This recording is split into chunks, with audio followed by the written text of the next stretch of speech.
আসসালামু আলাইকুম এভরিওয়ান। আজকে আমি আরেকটি রান্না ব্লগ নিয়ে চলে এসেছি। সেটা হচ্ছে ফুলকপি।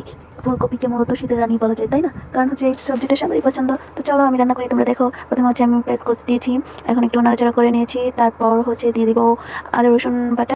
এবার দিয়ে দিব হচ্ছে একটু ওয়াটার, মানে হচ্ছে পানি। এবার আমি সব বাকি মশলাগুলো দিয়ে দিব, যেমন হচ্ছে প্রথমে হচ্ছে লবণ দিয়ে নিচ্ছি, তারপর দিয়ে দিব হচ্ছে মরিচের গুঁড়ো, হলুদের গুঁড়ো আর হচ্ছে ধনিয়া গুঁড়ো।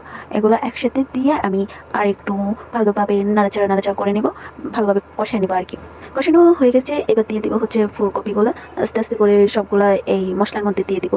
সবগুলো দিয়ে দেওয়ার পর এটাকে আরও নাড়াইতেও হবে ভালো করে, যাতে মশলাগুলো হচ্ছে ফুলকপি সিম আলুর ভিতর ভালোভাবে যায় এবং ভালোভাবে কষানো হয়। আর হ্যাঁ, তোমাদের কার কার ফুলকপি পছন্দ অবশ্যই কমেন্টে জানিয়ে যাবা, আর নতুন ভিডিও দেখতে চাইলে অবশ্যই কমেন্ট করবা।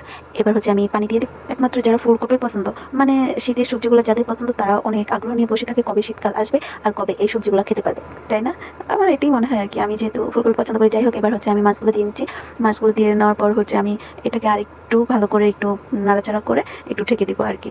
তো অলমোস্ট প্রায় কিন্তু আমার রান্না হয়ে এসেছে, এই তো শেষের দিকে চলে এসেছে। এবার আমি কিছু হচ্ছে ধনিয়া পাতা দিয়ে দিয়েছি। এই ধনিয়া পাতাটা দিলে ওয়াও, জাস্ট ওয়াও লাগে বলতে গেলে আর কি।